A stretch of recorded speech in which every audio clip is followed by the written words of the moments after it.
siglo XIV después de Cristo. En una pequeña isla del lago Texcoco, los primeros aztecas encuentran su tierra prometida. Un grupo de cazadores proveniente del norte, que en menos de 200 años levantó un imperio de 500.000 kilómetros cuadrados. Conquistaron a las grandes civilizaciones de Mesoamérica, ocuparon sus territorios y heredaron sus creencias y sus conocimientos milenarios.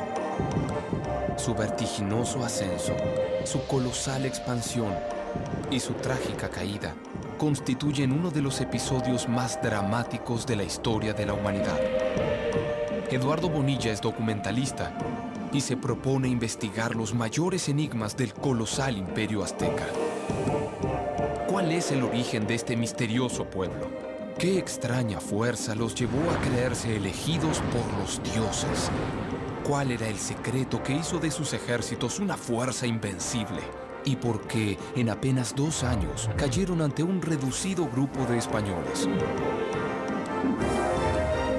Ahora, Eduardo emprende una travesía que desafía el tiempo para descubrir los misterios de los aztecas.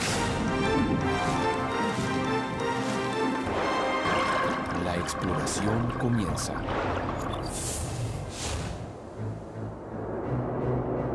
Los aztecas habrían sido un grupo de cazadores nómadas que migró desde el lejano norte hasta el Valle de México. En su largo peregrinar, incorporaron los cimientos de la cultura mesoamericana, forjada en Teotihuacán, donde según su mitología, los dioses habían creado el sol. Más tarde, se proclamarían herederos del imperio tolteca y asimilarían como propio su lugar de origen, las cavernas de Chicomostoc. Al llegar al Valle de México, se habrían asentado durante 3 años en los alrededores del Cerro de la Estrella o Huitzachtepetl. Desde sus 225 metros de altura, la tribu azteca pudo contemplar la cuenca del lago Texcoco y quizás soñar lo que sería la gran Tenochtitlan. Pero para conseguir su tierra, aún debían imponerse ante los pueblos del valle. ¿Cómo lograron los aztecas pasar de ser un grupo de cazadores a transformarse en los responsables de mantener el sol en movimiento y así iniciar su imperio? El arqueólogo Arturo Montero estudia los cultos ancestrales que los aztecas practicaban en las misteriosas cavernas del Cerro de la Estrella.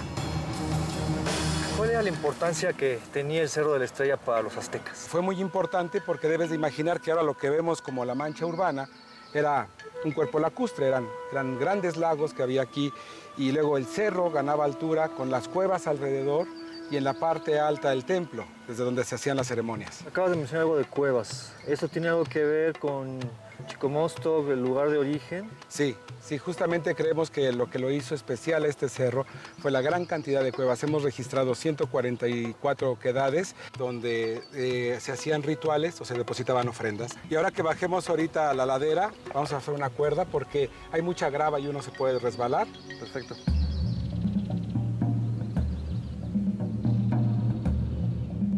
Después de peregrinar durante más de 2 siglos, los primeros aztecas estaban muy cerca de alcanzar la tierra prometida por su dios Huitzilopochtli.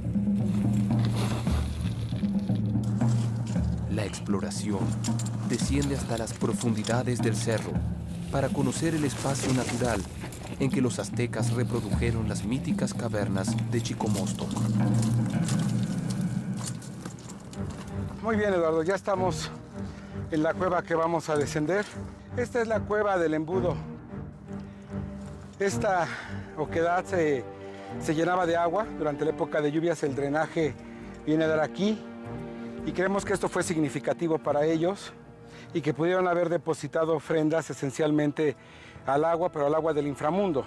Vamos a descender, vamos a ver qué encontramos todavía de materiales allá abajo, exploramos un poco, por eso mismo te voy a equipar.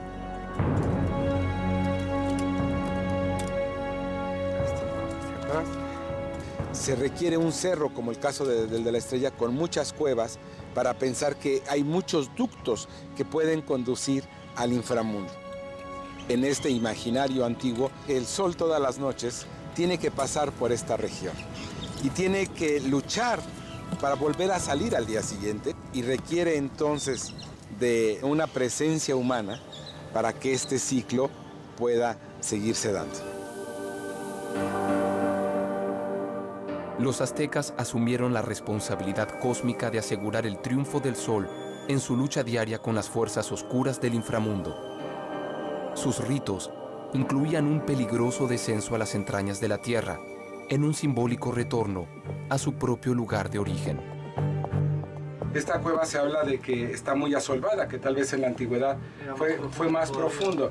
No nos sorprendería que aquí hubieran puesto algunos andamios para poder bajar y dejar algunas ofrendas. Aquí podemos encontrar todavía cerámica, algunos tiestos. Podemos imaginar que fueron depositados en su momento. ¿Estas serían como ofrendas? Definitivamente, están sacralizando, están dándonos un mensaje de que estos son espacios límites. O sea, no cualquiera puede acceder a ellos. Y podríamos hablar también de que se trata de un espejo del lugar de origen, ¿no? Claro, y por eso se vuelve en un lugar identitario. Porque aquí se recrea esa historia, vuelve a cobrar sentido. Entonces, estas cuevas no nada más tienen una función religiosa, sino también política. ¿Por qué? De la clase gobernante, Claro. que se legitima a partir de los rituales y de los lugares de origen. El Cerro de la Estrella funcionaba como un conducto que vinculaba los tres niveles cósmicos: el inframundo, la tierra y los cielos. Un eje vertical que permitía a los hombres comunicarse con los dioses. En el esplendor de su imperio, los aztecas se apropiaron del cerro y del milenario templo que se encuentra en su cima. Y en ese recinto sagrado celebraron el ritual que garantizaba que el sol siguiera vivo, imponiéndose en lo más alto del poder de Mesoamérica. Pues aquí estamos en la parte más alta del Cerro de la Estrella. Puedes ver toda la Ciudad de México. Desde aquí el cosmos es visualizado de una manera muy interesante. ¿Cuál es la importancia de este edificio en particular? Los mexicas vienen a hacer el Fuego Nuevo en 1507. ¿Qué es el fuego nuevo? Es una ceremonia que se realiza cada 52 años en la idea antigua de que justamente cuando terminara un siglo podía acabarse el mundo. Todo estaba apagado, todos vivían en terror esa noche porque creían que tal vez no volviera a salir el sol, o sea, que fuera un final de los tiempos. Se hacía un sacrificio humano justamente aquí donde estamos. Se abría un cautivo y se le prendía el fuego dentro de su abdomen. Y entonces cuando ya se prendía el gran fuego con el cautivo había un gran regocijo porque veían desde allá abajo que aquí se iluminaba este ser. Entonces todos saben que hay un renacimiento. Los aztecas creían que el sol necesitaba de sangre humana para mantenerse vivo. Desde su llegada al poder, asumieron la responsabilidad de alimentarlos sin tregua. ¿Fueron estos sacrificios producto de sus profundas creencias o los utilizaron para atemorizar al resto de los pueblos y así imponer su poder? Entonces estos sacrificios sean de alguna manera un acto de reciprocidad hacia los dioses, un acto de mantenimiento del orden cósmico, obviamente según su manera de... Sí, tenemos que ver el sacrificio humano diferente a como nosotros lo podríamos catalogar. Obviamente son sociedades diferentes con una cosmovisión distinta, ¿no? Ellos creían que haciendo esto podrían seguir existiendo. En el Cerro de la Estrella, los aztecas celebraron el último fuego nuevo de su imperio. Pero antes de alcanzar la gloria, debieron superar innumerables desafíos. El primero fue conseguir un lugar donde asentarse. El valle estaba dominado por una poderosa coalición de 3 pueblos. Según un antiguo códice, los aztecas encontraron tierras libres en el Cerro de Chapultepec, donde un precioso manantial de agua dulce los llevó a creer que habían dado con su tierra prometida. Pero los pueblos del valle vieron en los aztecas un peligro inminente. Se unieron y los desterraron hasta Tizapán, un territorio no apto para la vida, desde que el volcán Xitle entró en erupción. ¿Cómo lograron los aztecas sobrevivir en un desierto de lava volcánica? Hoy aún se conserva una porción de aquel adverso territorio. Se trata de la Reserva Ecológica del Pedregal. Víctor Hugo Reynoso conoce en profundidad las características de este ambiente. Bueno, aquí el terreno ya está cambiando, ¿verdad? Todo esto es lava, ¿verdad? También Sí, roca volcánica. es roca volcánica y toda esta roca viene del volcán Xitle, hizo erupción y la roca fue rodando a través del paisaje, ¿no? Hasta colocarse en el lugar donde se encuentra ahorita. Las diferentes capas de erupción volcánica que conforman el Pedregal vienen de las diferentes erupciones que existieron. Y lo que ocasiona esta erupción es que se cubren las capas de vegetales que existían en la antigüedad completamente por piedra, por lo tanto tiene que iniciar de nuevo la vida. Bueno, el terreno sí definitivamente es inhóspito, pura lava con un poco de vegetación arriba. Sí, en las oquedades se junta un poco más de suelo, un poco más de humedad, tiende a haber más plantas, pero así como que sembrar está dificilísimo. Llega aquí un grupo de aztecas a instalarse en esta zona. ¿Y cómo le hicieron para sobrevivir? Hay muchos animales que viven aquí. Usualmente no se ven por la situación pedregosa, no viven ocultos, pero aquí hay serpiente venenosa y hay varios tipos de serpientes. O sea que sí había algunos recursos bastante limitados. Para los aztecas, cuando recién llegaron, era más un reto vivir en estos lugares que una ventaja, ¿no? El Pedregal no proporciona muchísimo alimento para uso humano. Le llamamos mal país, que son zonas donde nadie puede vivir, zonas donde no se puede cultivar absolutamente nada. La escasez de recursos naturales del Pedregal ofrecía a los aztecas un panorama desolador, pero la sobrepoblación de serpientes de cascabel era un desafío mortal. La doctora Mónica Salmerón dirige la colección de reptiles del herpetario de la UNAM. Mira, en esta área es donde se encuentran las serpientes más venenosas que están en el Pedregal. Sí, escuché un cascabel, ¿verdad? Sí, estas serpientes son de la familia de Crotálide, son cascabeles todas ellas. Tenemos especies grandes, por ejemplo, esta llega a sobrepasar el metro y medio. Es la cascabel serrana o de cola negra. Son ejemplares, cuando son pequeños son muy agresivos y cuando son adultos se vuelven mucho más tímidos. En las serpientes que podríamos encontrar en el Pedregal son serpientes de cascabel, es una especie grande, y algunas culebras. Estas serpientes representan un peligro importante, son animales venenosos y una mordida puede causar la muerte a cualquier persona. Cuando llegaron los primeros pobladores aztecas a esta zona, me imagino que la área estaba infestado de estas especies. Sí, en esa época las poblaciones eran impresionantes. ¿Cómo es la mordida? Quiero mostrarte las características de esos colmillos, que son realmente impresionantes, ¿no? Sí, a cierta distancia no hay mayor problema. Ve cómo el animal pierde equilibrio y evita atacarme, ¿no? Entonces yo lo que voy a hacer es evitar que ella tome su posición de ataque.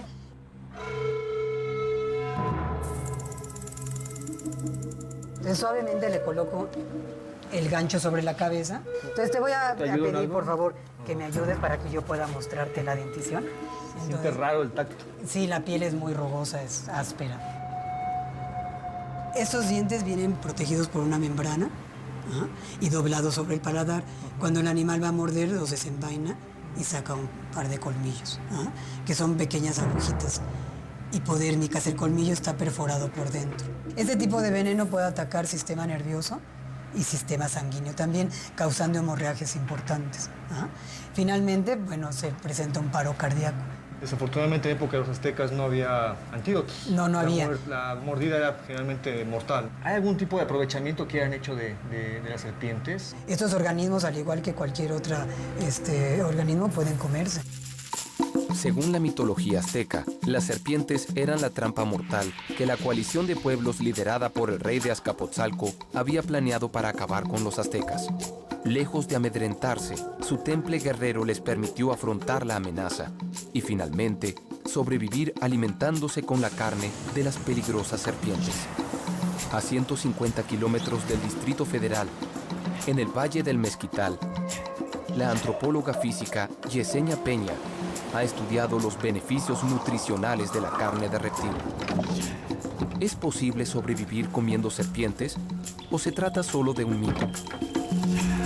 En tus investigaciones tú propones que es posible que un pueblo pueda sobrevivir a base de una dieta de reptiles, particularmente de las serpientes, y estamos hablando de los aztecas. Así es, tiene una alta cantidad de proteínas, particularmente cualquier carne tiene entre el 15 al 25%, pero la de víbora y cascabel tiene un 24%.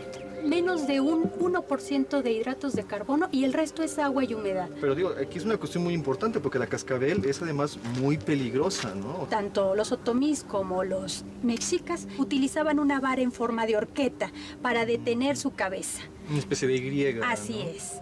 Esas técnicas se siguen conservando. Aún hoy en día podemos encontrar cazadores. Así es. Y que son expertos en toda la fauna, pero particularmente expertos para cazar víbora casera y de cascabel. El Valle del Mezquital es una región de insuficientes recursos naturales. Su escasa fauna está dominada por insectos y reptiles. La exploración se interna en este inhóspito territorio donde los ñañú, descendientes actuales del milenario pueblo otomí, enfrentan la adversidad de esta tierra, reviviendo las ingeniosas costumbres de los primeros aztecas.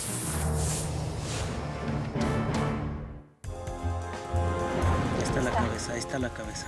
Vaya, sí que es grande. Sí, sí, sí. ¿Ah, sí? Ahí aprénselo bien para que no le vaya a picar. ¿Es venenosa? Un poco. ¿Cómo fue el trabajo de construcción para los aztecas? Efectivamente, un reto. Son suelos fangosos en donde edificios o monumentos pesados tenían la tendencia al hundimiento.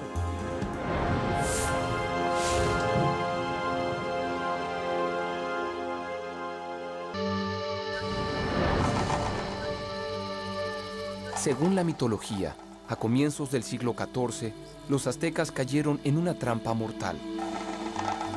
Los pueblos que habitaban el valle los confinaron a Tizapán, un pedregal infestado de serpientes. La tribu azteca enfrentó el desafío, cazó a las serpientes y las transformó en su alimento. 700 años después, los habitantes de Santiago de Anaya recuperan la leyenda y sobreviven de la misma manera que lo hicieron los primeros aztecas. Buenas tardes. Buenas tardes. ¿Qué está haciendo por ahí? Aquí ando buscando una serpiente. Buenas tardes. ¿Y está cazando con esa varita nada Sí, más? con esta varita. De ahí lo voy a estar buscando, donde lo encuentre, ya nada más lo jalo y con esta misma vara para prensarlo. Ajá. ¿Podemos ver cómo lo hace? Ah, sí, cómo no. Aquí está uno. Está la cola. Y es casera. ¿Y cómo la saca? ¿Excava todo el agujero o lo va jalando? Tenemos que utilizar la varita para poder atraparle la cabeza, porque si no nos puede picar. ¿Gusta usted aprender a buscarlo? Ah, pues dígame qué tengo que Sí, hacer. ayúdalo. Mire, a ver, mire, yo lo voy a jalar y cuando vaya viendo, usted nada más le va pisando poco a poco. Un poco. Usted la jala y yo la prenso de aquí. ¿Sí? ¿Está bien? Y voy jalando junto con usted. Derrúmbele más la tierra, porque está muy aprensado, ¿no? Si quiere salir. Vaya, sí que es grande, ¿eh? Sí, sí, sí. No, voy a lastimar. Ahí va, bien. Viene. A ver, me dice que los tenga aquí. Ahí está.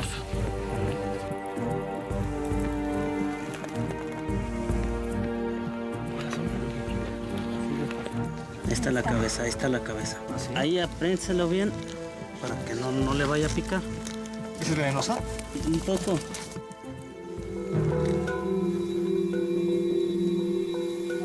Ok, ya la tengo. ¿Ya? Ahora sí. Primero lo suelto yo y luego usted.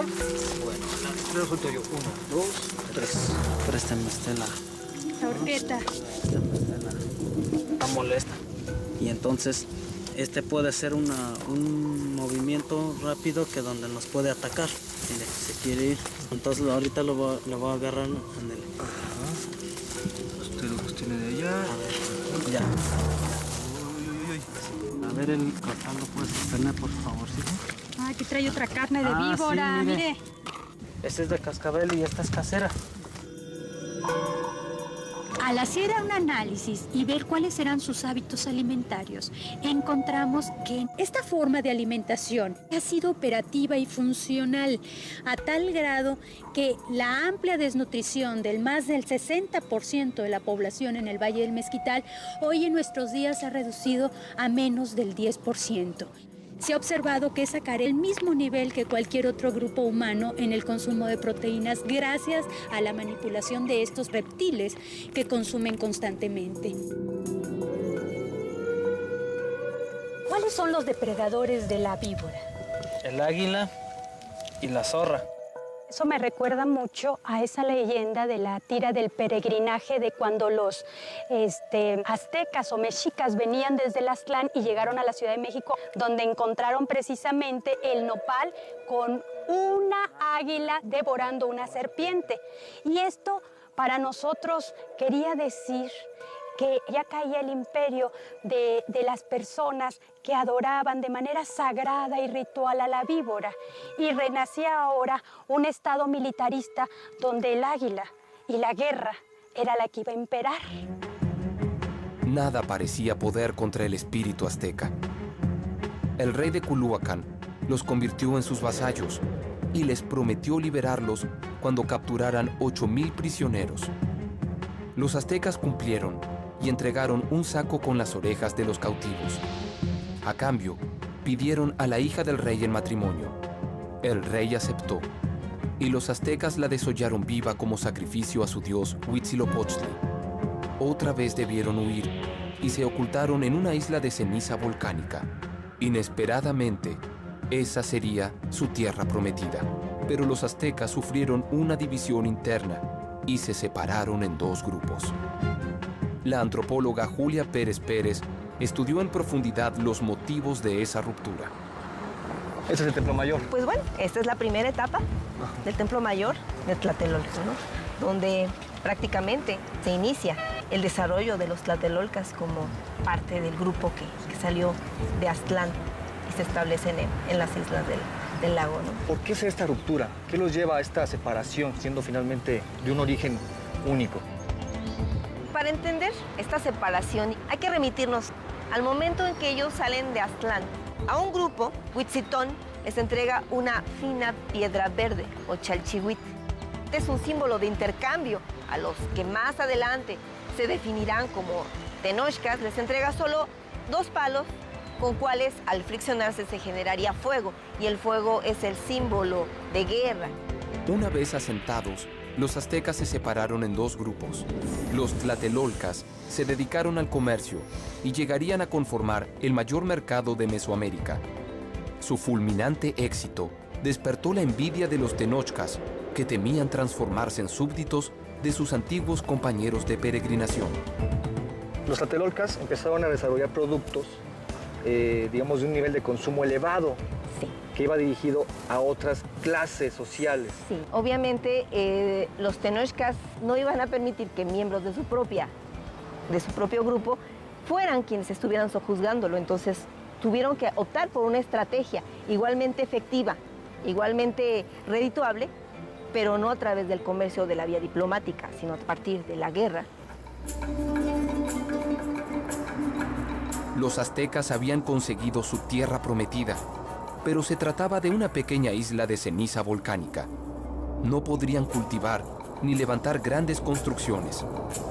¿Cómo superaron este nuevo desafío? La moderna Ciudad de México esconde en sus cimientos el pasado de la antigua capital azteca.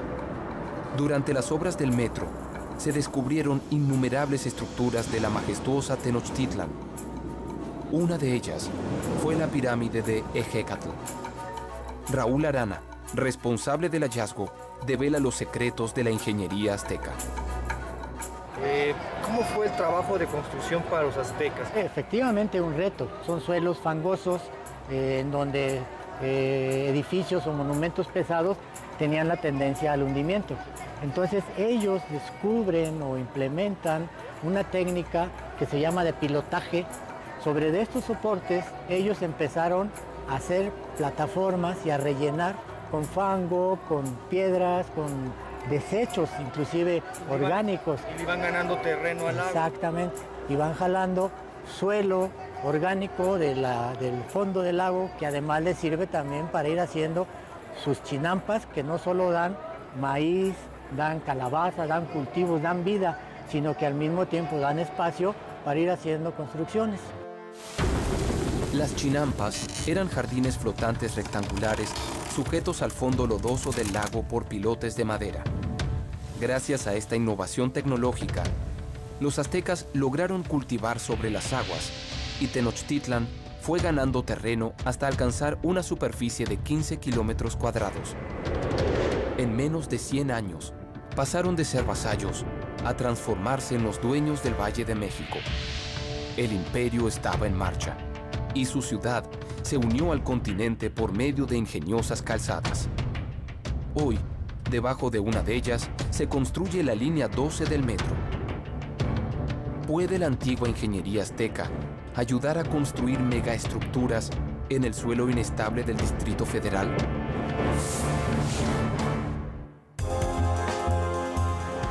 ¿En qué altura nos encontramos en este momento? A 3.900 metros sobre el nivel del mar. Ya a esa altura tú estás respirando el 40% de tu oxígeno. Es una montaña sagrada, que es donde está Tlaloc. Sí, es el Tlalocan, el paraíso terrenal. Los aztecas alcanzaron el poder del valle y transformaron su isla en la monumental Tenochtitlan.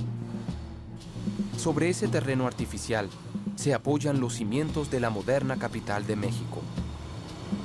¿Puede la antigua ingeniería azteca ayudar a construir megaestructuras en el suelo inestable del Distrito Federal? El ingeniero Enrique Orcasitas dirige las obras de la línea 12 del metro. ¿Cómo va la construcción? Bueno, pues seguimos avanzando de acuerdo con el programa, vamos en tiempo y en forma. Lo invito a que bajemos hacia el nivel de andenes y para esto pues tenemos un casco de seguridad y un chaleco. Ok, me quito entonces esto que traigo, perfecto. La línea 12 del metro mexicano es la mayor obra pública de todo el continente. Tuvo un costo de $2.000 millones. Necesitó de más de 14.000 obreros y del escudo perforador más grande del mundo. Pero para enfrentar el riesgo de hundimiento y terremotos, todavía se recurre a antiguas técnicas aztecas. ¿Cuáles han sido las mayores dificultades a las que se ha enfrentado usted, particularmente en esta obra? Nos hemos encontrado con suelos muy heterogéneos, no apto para la cimentación de estructuras, sobre todo de estas características y de estos pesos. Si no es un terreno apto, ¿cómo lo están haciendo? ¿Cuáles son las técnicas? Hoy usamos pilotes de concreto reforzados que trabajan a fricción en las estructuras elevadas. Es lo que sirve de apoyo o de fundamento a las estructuras para darles estabilidad y que permanezcan con un comportamiento previsible y que permitan pues, tener estructuras de estas características. Para el diseño específico de la línea 12 del metro, se están utilizando las técnicas de avanzada, de punta. Sin embargo, también es cierto que nuestros antepasados usaron algunos pilotes que, conceptualmente hablando, se siguen utilizando hoy para poder lograr estructuras como estas. El túnel del metro se encuentra a una profundidad promedio de 20 metros y se apoya en una serie de pilotes de acero y concreto de hasta 24 metros de largo. Este sistema permite que la megaestructura se asiente en el terreno fangoso, tenga hundimientos uniformes y estabilidad ante los terremotos. 700 años atrás, los aztecas utilizaron la misma técnica para evitar el hundimiento de sus templos. Ingeniero, ¿cuál cree usted que ha sido el mayor desafío al que se enfrentaron los aztecas cuando empezaron a edificar su ciudad? Bueno, sin duda, la adversidad del suelo, que empezaron a hacer los rellenos de manera rudimentaria, y estos rellenos se fueron expandiendo, de tal forma que hoy en día tenemos efectivamente hundimientos que varían entre los 3 centímetros y los 10 centímetros anualmente.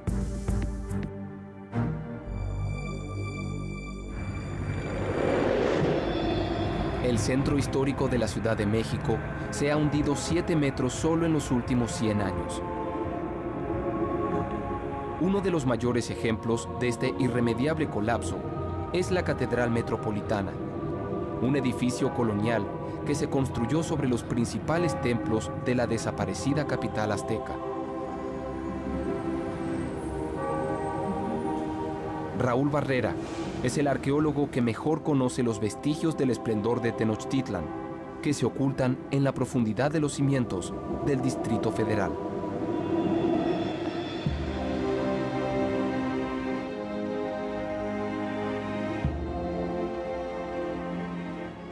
Este es un pilote auténtico. Este es un ejemplo de estos pilotes de madera que se continuó empleando en la época colonial. Esto que estamos viendo aquí también es un templo azteca, ¿verdad? Se ve aquí los glifos. Sí, estamos en el Templo del Sol, en la esquina suroeste del recinto sagrado, donde se encontraban pues alrededor de 78 templos, que era una recreación del cosmos. Entonces, bueno, su orientación es muy importante, ¿verdad? No es casual, definitivamente. No es casual. O sea, había un plano, digamos, llave que regía toda la construcción de los templos. De hecho, los basamentos prehispánicos o los templos son reproducciones del entorno, del paisaje, ¿verdad? El recinto ceremonial de Tenochtitlan reproducía las creencias y el paisaje sagrado de Mesoamérica. Sus templos representaban tanto a sus dioses como a las montañas consagradas del valle. Una de las principales era el Monte Tlaloc. Entonces los aztecas dominan ideológicamente, políticamente, económicamente, pero también hacen esta apropiación de los paisajes, ¿no? Ya las montañas también son de alguna manera parte de ellos, parte de su religión. Así ocurrió, Eduardo. El Cerro Tlaloc fue controlado por el Estado mexica. Ahí se encuentra un santuario prehispánico donde llegaban los sacerdotes y llevaban a cabo sus prácticas rituales con el sacrificio de niños para pedir por las lluvias y por las buenas cosechas. Según la cosmovisión mesoamericana, el Monte Tlaloc era el paraíso del que provenía el agua necesaria para la vida y se ubica a 40 kilómetros de la antigua Tenochtitlan.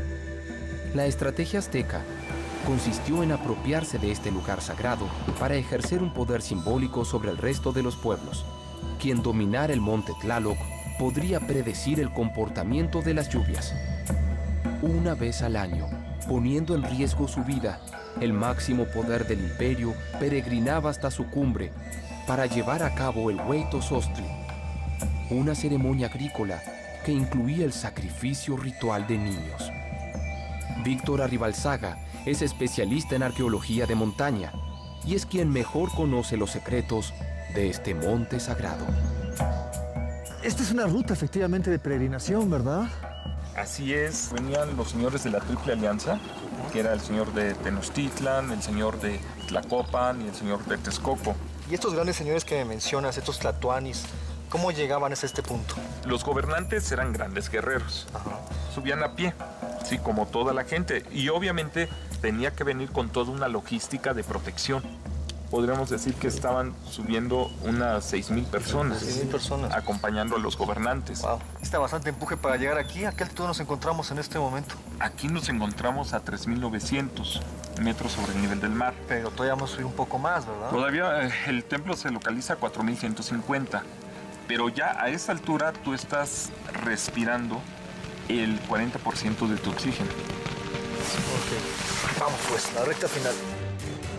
Hay manifestaciones del dios Tlaloc desde la época teotihuacana y representa la lluvia que riega la tierra. Su principal atributo es el rayo, y según la mitología, en la cima del monte repartía el agua divina con la ayuda de los tlaloques, espíritus de niños pequeños. El Monte Tlaloc es una montaña sagrada, era un espacio aparte. Ahí se materializó lo que es la máxima concepción de la religión mesoamericana. Es el recinto de Tlaloc, sí, es el Tlalocan, el paraíso terrenal.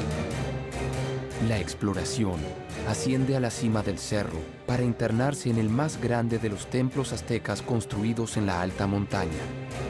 Un espacio misterioso y cargado de leyendas, que es respetado y temido tanto por los descendientes de los mexicas como por los investigadores que aún se aventuran a intentar desentrañar su enigmático pasado.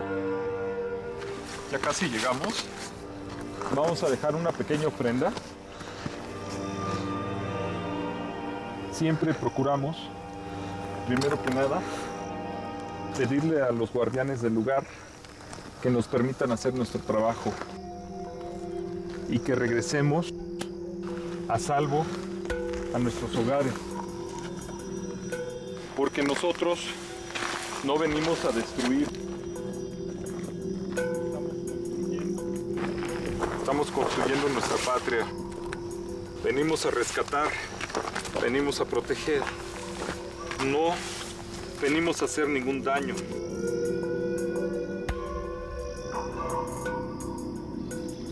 El hecho que estemos aquí haciendo esto es porque este lugar es sagrado. Representa parte de la religión mesoamericana que todavía está aquí viva, destruida, pero viva.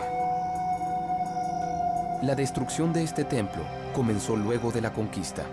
Los frailes españoles lo consideraban un lugar demoníaco. ¿Qué secretos oculta el templo más sagrado de los aztecas? ¿En qué consistían los rituales que se llevaban a cabo aquí? ¿Por qué sacrificaban niños en la cima de este cerro?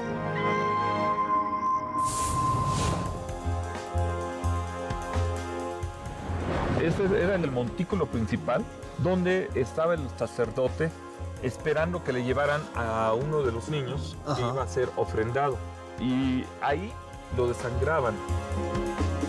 Los aztecas tenían este temor que a lo mejor el sol debería morir. Ahora nosotros sabemos que la estrella nace y se muere, y las estrellas están naciendo y se están muriendo. Los aztecas incorporaron a los principales dioses mesoamericanos para dominar ideológicamente a los pueblos del Valle de México. Uno de los más importantes fue Tlaloc, el dios de la lluvia. A 4.150 metros sobre el nivel del mar, levantaron un fastuoso templo y una vez al año realizaban la ceremonia del Hueytozostli, un rito agrícola que incluía el sacrificio de niños para asegurar las cosechas. La exploración se interna en uno de los recintos más sagrados de la civilización azteca, el Templo de Tlaloc.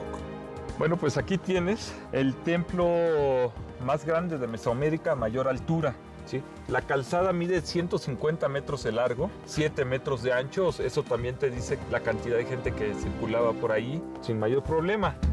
El templo de Tlaloc cuenta con un patio interno de 3.000 metros cuadrados. Las paredes del recinto alcanzaban los 3 metros de altura y solo para la construcción del muro exterior se requerirían 360 camiones de volteo con 6 metros cúbicos de carga. La monumentalidad del templo refleja la importancia que esta ceremonia tuvo para el imperio. Era un acto para, digamos, mantener el status quo. Tenían que organizar una gran ceremonia con la importancia que le daban a la deidad. Los aztecas saben que ellos se iban a sostener como grupo hegemónico para siempre. Aquí tenemos, este era digamos, el montículo principal dentro del templo, ¿sí?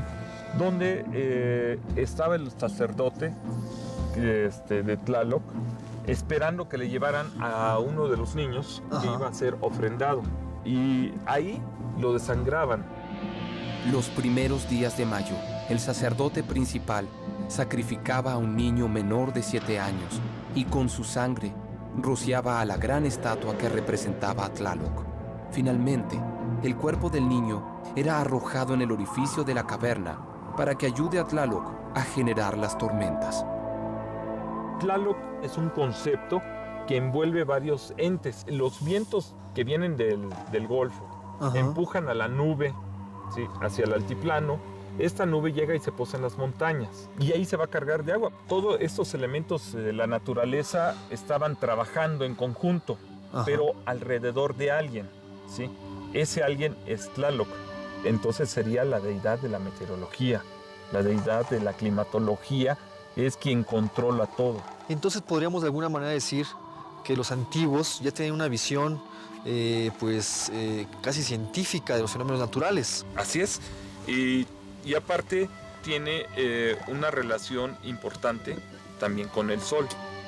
En el monte Tlaloc, desde el templo, se puede observar un fenómeno óptico. Aparece lo que es una montaña fantasma, pero era un marcador calendárico de paisaje. Del 7 de febrero al 11 de febrero, sobre su cima, el sol había estado saliendo. Y el día 12 de febrero se despega completamente de la cima y sale en un costado del pico de Orizaba. es el Año Nuevo Mexica. Los aztecas utilizaban las grandes montañas como marcadores calendáricos. Cuando el 12 de febrero el sol emergía tras el pico de Orizaba, iniciaba su año solar. Sus 5.600 metros de altura la convierten en la montaña más alta de México, y junto a su cima, los aztecas instalaron uno de sus observatorios astronómicos. Hoy, en ese mismo lugar, se levanta el mayor proyecto científico de Latinoamérica, un inmenso telescopio que permitirá conocer el origen de estrellas y galaxias. Raúl Mujica es uno de los astrónomos encargados del proyecto. ¿Qué clase de telescopio es este? Bueno, este es un radiotelescopio. Es un telescopio optimizado para detectar luz en ondas milimétricas, entre 1 y 3 milímetros. Y es el proyecto científico más importante no solo de México, sino de toda Latinoamérica. El gran telescopio milimétrico tiene una antena de 50 metros de diámetro. Es el radiotelescopio más grande del mundo en su rango de frecuencia. Permitirá analizar la formación de estrellas y aportará evidencias sobre el origen de la vida. El hecho de que aquí hubiese un observatorio prehispánico, de que se construya justamente aquí mismo un observatorio de última generación, me da pie a preguntarte si existían más coincidencias entre los conocimientos de los antiguos aztecas y lo que sabemos hoy en día. Los prehispánicos eran muy buenos observadores del cielo. Generaron muy buenos calendarios que eran muy precisos y muy avanzados para su época. Y hay otra coincidencia, la cuestión de los ciclos que ellos llamaban estos ciclos de 52 años que asociaban con la probable muerte del Sol. Ahora sabemos que sí, las estrellas tienen un ciclo de vida. Sabemos que las estrellas nacen, que viven durante un tiempo generando energía y que después se mueren. Los aztecas condensaron en la piedra del Sol sus avanzados conocimientos y sus mayores temores. El anillo externo representa el límite de su universo, la Vía Láctea. A este le siguen 4 círculos que describen los movimientos orbitales de Saturno, Júpiter, Marte y Venus. El segundo círculo representa los 20 días del calendario sagrado. Su círculo central contiene a los 4 soles que colapsaron trágicamente y rodean a Olinto Natium, el sol al que los aztecas mantenían vivo con sacrificios humanos.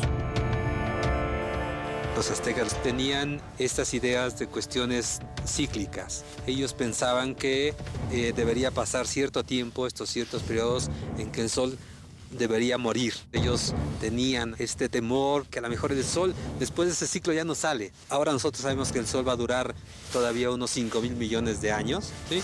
Pero sabemos que la estrella nace y se muere y las estrellas están naciendo y se están muriendo. Mencionaste un momentito esta cuestión de cíclica, ¿no? De que estamos en expansión, pero hay momentos que se repiten, hay una constante, ¿no? Sí, hay esta parte, hay toda una escala jerárquica de formación de las estructuras. Entonces hay una primera generación de estrellas masivas con pocos metales, ¿sí? Estas evolucionaron muy rápido. Entonces, como viven rápidamente, al final explotan como supernovas. Después se genera el carbono, el nitrógeno, todos los elementos de los que nosotros estamos formados, todo se generó en el interior de las estrellas. Es una manera bella de pensarlo, ¿no? Somos de alguna manera hijos de las estrellas, hijos del sol en este caso, ¿no? Claro, como una de las analogías que preguntabas bonitas con los aztecas, de que eran hijos del sol. Y bueno, al final es lo que somos, o sea, somos producto de la evolución de estas estrellas, ¿no?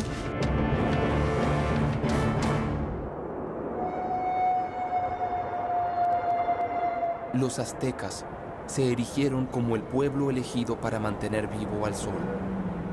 Su inquebrantable fe los impulsó a convertirse en los dominadores del resto de los pueblos del Valle de México y a conseguir lo imposible, transformar un islote de ceniza volcánica en la monumental Tenochtitlan, apropiarse de los dioses y de las cumbres sagradas de la cuenca, donde encabezaron los rituales milenarios de Mesoamérica.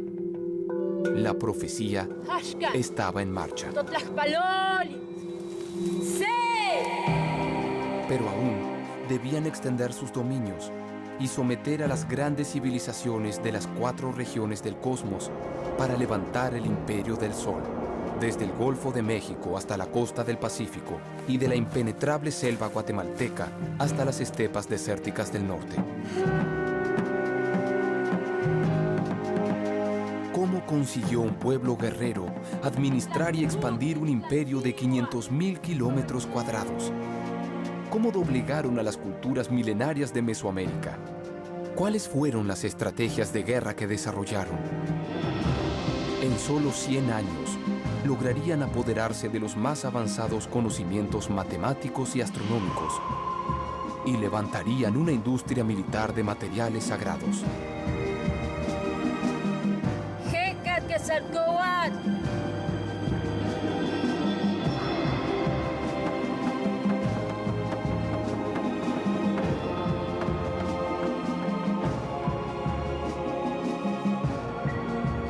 La exploración continúa para descubrir los secretos del esplendor imperial azteca. ¿Por qué la importancia de la obsidiana verde? Porque es el motor de la sociedad y del imperio. Denota inmediatamente el poder del centro de México. La idea no es matarte, es someterte y amarrarte. Cada uno de los equipos tiene como objetivo conquistar el territorio enemigo. Utilizaban este juego como la antesala para los guerreros. De ahí el origen bélico de este juego.